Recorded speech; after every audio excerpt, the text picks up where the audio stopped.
The Babylon Girls. Rose Mason envisioned the day millions of eyes would be on her as looking very different. She'd be in a gorgeous dress on the Academy Awards stage, holding her Best Director Oscar and thanking everyone who had always believed in her. Not in a courtroom, on the witness stand, and running on less than 2 hours of sleep as cameras, lawyers, and spectators tried to decide whether or not her demure nature was genuine. Rose fidgeted in the cheap button-down blazer and skirt she'd bought from Goodwill the night before, as she tried to look anywhere but at Will. His gaze was the most piercing. He could have killed her with a look. Her shirt scratched against the back of her neck. She'd never cut the tags.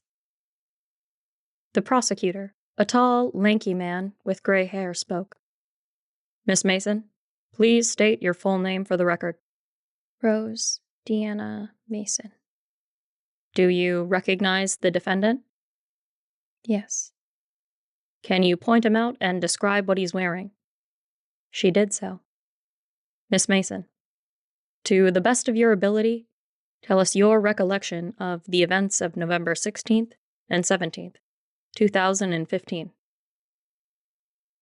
The afternoon of November 16th had been a cold and frosty one, as Rose sat at the Babylon Cafe. She'd been anxiously pushing a peppermint mocha back and forth between her left hand and her right, trying to think of what to say to Will, and berating herself for ever getting involved with him in the first place. Rose checked her phone. It was 3:15, and she'd been waiting for 45 minutes. She'd texted Will a simple "here" once she'd gotten a table, and he hadn't replied. After waiting 10 minutes, she'd sent a follow-up, by window. He had yet to text her back. She set her phone down and sighed, cupping her face in her hands to try and stop crying. Rose looked up and saw a girl with shoulder-length brown hair, blue eyes, and a friendly smile looking at her from the next table over. The textbook she had in front of her was thick, highlighted and tabbed to death. She'd seen this girl here before, always studying, though Rose thought she must have been from another school. "Let me guess. A guy?" It took Rose a moment to realize the girl was talking to her. She nodded vaguely. "It always is." The girl sighed, took a sip of her drink, and locked her eyes on Rose. "He isn't worth it, and you're going to be okay." "You don't even know me," Rose said. The girl gave her a look. Something between understanding and pity. She turned back to her studying then. Their conversation was over. As Rose took a few anxious sips of her remaining mocha, she didn't realize it was possible for time to move this slowly. When she checked her phone again, it was 3:20. He wasn't coming. Of course he wasn't. Maybe a part of him knew, and that's why he wasn't showing up. Never break up with someone over text had always been the advice. She was doing what you were supposed to do, and it was biting her in the butt. She wasn't going to wait anymore. She wanted to get back to her dorm before it got dark. Will may have escaped this conversation today, but he wasn't going to forever. Rose stood up, feeling the girl watching her as she put on her coat. She started crying as soon as she left the Babylon, wrapping her scarf up to her eyes and pulling her hat down as far as possible so that no one would notice. She wished the events of the week before hadn't happened, so that she could go on pretending everything was perfect. "And you were aware the woman you spoke to was Miss Hill?" "At the time, I was not," Rose said. "And you were aware that Miss Hill and the defendant were romantically involved?" I was not, Rose repeated. Please tell us how you met the defendant. It had been a peaceful Friday afternoon at the beginning of May. Rose sat at the Babylon Cafe, facing the window, her turkey sandwich untouched on her plate. Her first year of college was nearly done. She'd had to abandon any illusions that it would be her salvation. In high school, she daydreamed constantly about the friends she'd meet, the adventures she'd have, and the missing fulfillment she'd find. The sun was peeking through the clouds. How long would it last? 20 minutes? 15? Rose could never be sure. She thought about the summer ahead. Earlier in the year, she'd made the conscious choice that she would not be going back to Green Bay. It had taken her 18 years to get out of her mother's house, and she knew if she went back, she would only backslide. She started to second-guess her plans the moment she acquired a summer job at the Field Museum. Thinking about navigating 3 months of isolation in the city made her ache for the familiarity of home. Still, everything was already done. The deposit on her sublet paid, the job officially accepted. It was going forward no matter what. Rose often thought that she was meant to live a lonely life. She knew the pervasive emptiness of her day-to-day made her writing good. Still, she couldn't escape the feeling that spending her time with things that didn't happen, to people that didn't exist, was a poor substitute for something real. She saw the boy in the bomber jacket eyeing her then, his blonde hair neatly coiffed behind his ears. Rose straightened her posture, fixed her bangs. The boy's eyes stayed on her as she took another bite of her overpriced sandwich. The bread was dry, and the pepper jack cheese didn't even have a kick. She wouldn't have leftovers. She wondered what it must be like to not have buyer's remorse about a sandwich. The boy was still watching her. Rose realized she'd seen him around school. Has anyone ever told you you look like Joni Mitchell? Rose sat up with a start and realized the boy was beside her, a to-go bag in hand, intently regarding her.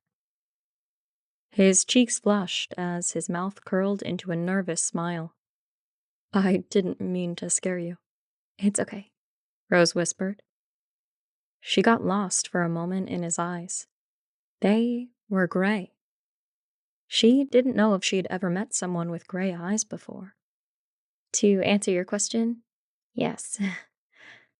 Once, years earlier, a friend of her mom's, whose name she couldn't remember, had made the comparison. Do you, by chance, go to Columbia? Rose nodded. I thought you looked familiar. He took a seat next to her, extending his hand. I'm Will. Rose. Then he asked her to dinner. She didn't know that this was something boys still did. They exchanged numbers and set a date for that Sunday. Rose spent the entire weekend convinced that she was about to wake up from a dream. But it wasn't a dream. It was real life. It was as if she'd been holding her breath for her entire life. After that Sunday night, she could release it. It made that summer much more bearable. Exciting, even. As Rose walked, she tried to think of where exactly things had gone wrong. A blissful first month of dating had led to them seeing plays at the Steppenwolf and Agnes Varda movies at the Music Box. Over the 4th of July weekend, the two had gone up to Lake Geneva. The adjustment to the new school year had been okay. She'd first suspected he'd been cheating in those few weeks. She felt the change. Him growing distant, the arguments about petty things. He constantly told her how beautiful she was, without backing up his words with actions. The text to and from someone named Kaylee had been the final straw. Will had forgotten his phone at her place. It wasn't like she'd gone snooping for anything. It had been right there, plain as day on his screen. I miss your face. She'd gone through their message history, and there was no mistaking it. As soon as Rose got back to her dorm, she thanked God she was alone. Hopefully, Lucy was with John, and she'd have the entire night. She checked her phone again. Nothing. She was about to call when she saw 3 dots appear on her screen. Gripping her phone tightly, she waited as the dots danced back and forth, disappearing for one moment only to reappear the next. She waited 7 minutes in all. His text arrived at 4:13 p.m. Hey, I'm so sorry. I got held up with studying, and then my phone died, and I forgot my charger at home. I just got here, but I don't see you. Rose took a minute to catch her breath. Then she typed a reply. I waited for almost an hour, so I left. Call me tomorrow when you get the chance. Good night, Will. A moment later, she texted him again. Actually, no. Don't bother. I'm breaking up with you. I saw the text between you and Kaylee, and frankly, I'm past the point of wanting to hear your explanation. She put her phone on airplane mode, flopped onto her bed, and screamed into her pillow. That night, Rose had one of the worst nights of sleep of her entire life, drifting in and out of consciousness. She'd waited 19 years to find someone who wanted to date her, and now she was going to be alone again. But it wasn't just that. The words of the girl she'd spoken to at the Babylon looped through her mind. He isn't worth it, and you're going to be okay. Rose was standing up for herself. She wasn't going to settle for less because she was afraid to be alone. Maybe she was going to be okay. She woke up from a dream at 4:47 a.m. to find it was still pitch black. She'd been standing at the edge of a dock that she sensed would take her away from all of her problems. Objection, relevance, came the defense lawyer. Your Honor, Miss Mason is using the dream to explain that she was clued into the fact that something was wrong. I'll allow it, said the judge.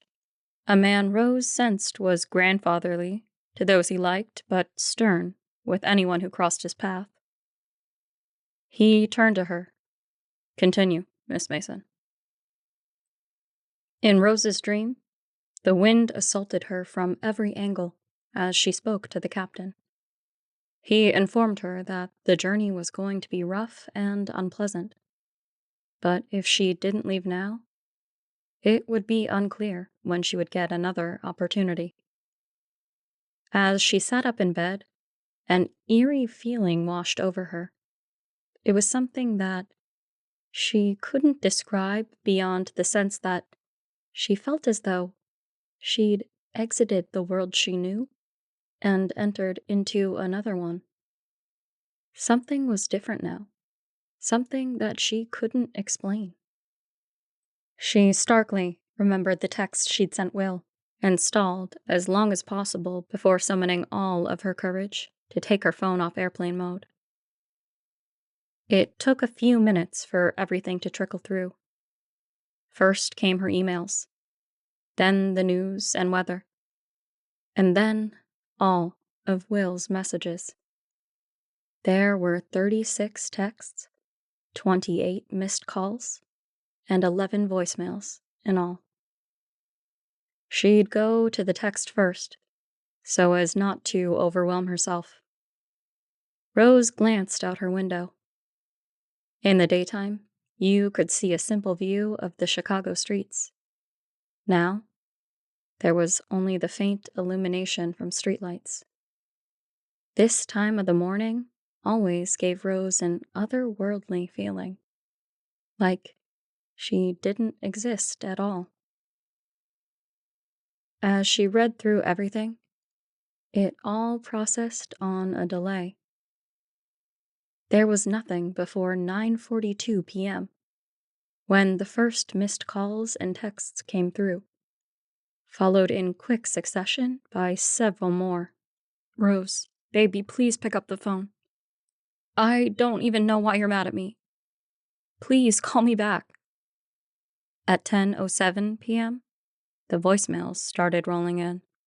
Rose was so delirious from the tonal whiplash of the past week that she only half heard them. None of them made much sense. He was evidently outside, as she could hear the winter wind muffling variations of, "Please, just talk to me." He sounded drunk. He told her that he was scared. At some point, Rose put her phone away and squeezed her eyes shut. She'd never even had a chance to confront him about Kaylee. If he loved her as much as he claimed he did, then why was he cheating on her? All she knew was that she didn't want to talk to him ever again.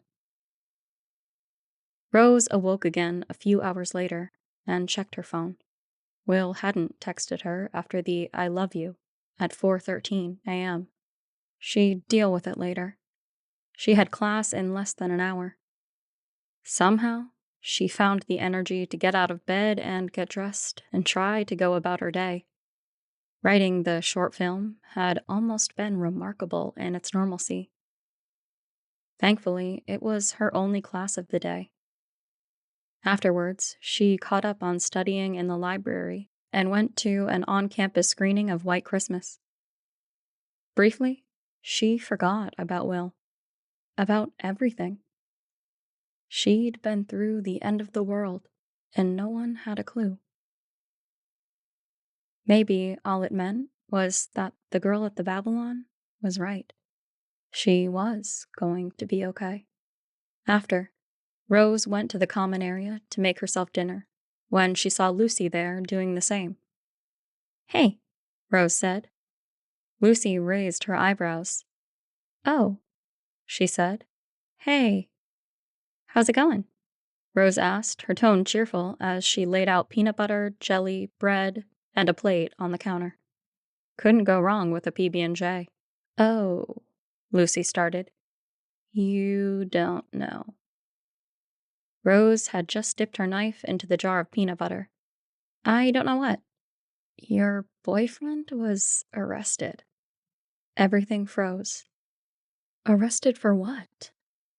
Rose intuitively felt that this was related to the phone calls, but she struggled to make the connection. He'd been outside. Public indecency, maybe? She couldn't stop the questions that came out of her mouth. When? It's like a developing story, but a girl's body was found. It's in the Chicago Tribune. Lucy trailed off, took her phone, and showed it to Rose. Roosevelt student found dead in Grant Park. Suspect in custody. Breaking. Rose read through, managing to absorb the important details.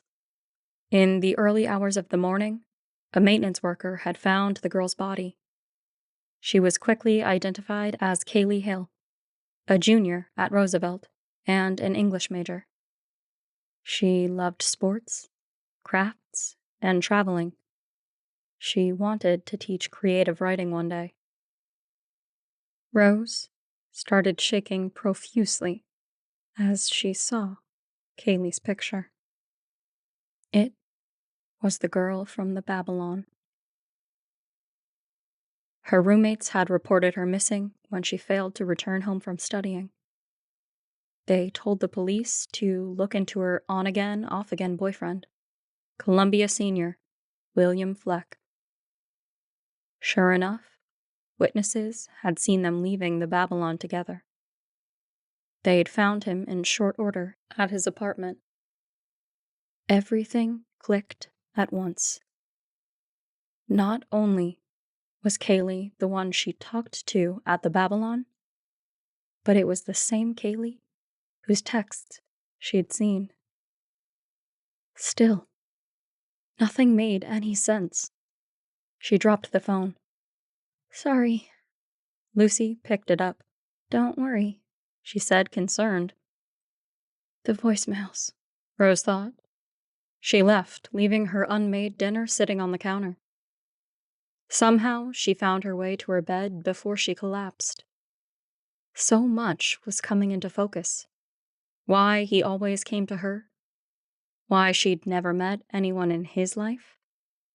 Did anyone even know about her? She found her way to her phone again and only made it one voicemail in before she couldn't do it anymore. She tried to listen and find out if she heard anything else. No. No one but him and the winter wind. If this was true, Kaylee must have died before he called her the first time. Will was a lot of things, but capable of murder? No, he couldn't be. These voicemails were evidence of something, at least. A day passed, and then two, and no one reached out to Rose. It was all Will and Kaylee, and how it had been love at first sight. After a week, Rose went to the police. But you didn't just go to the police, said the defense lawyer on cross. You visited the defendant in jail, didn't you? Yes, Rose said meekly. And why did you do that? He demanded.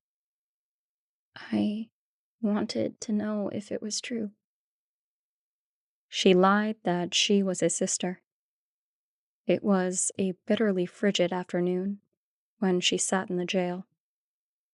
Everything cold and sterile.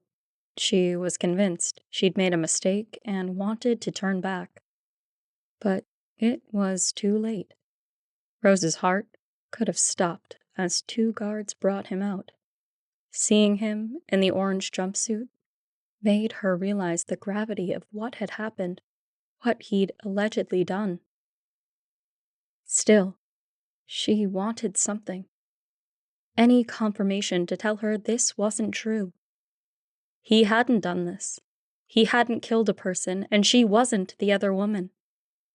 I had a feeling it was you, Will said quietly. He looked tired, worn, pathetic. How had she ever been attracted to him? Rose had to catch her breath. That day you left your phone, I saw the texts between you and Kaylee. Will pursed his lips. That's why I wanted to meet you that day, she continued. He said nothing. So, is it true? Rose asked. No, Will said defensively. Are you sure? Rose, Will said. I'm sorry I was late. Did Kaylee know about me? Will's face went white. You were cheating. Rose trailed off, reminding herself of why she was here. Pretending this was only about cheating could only do so much for her now.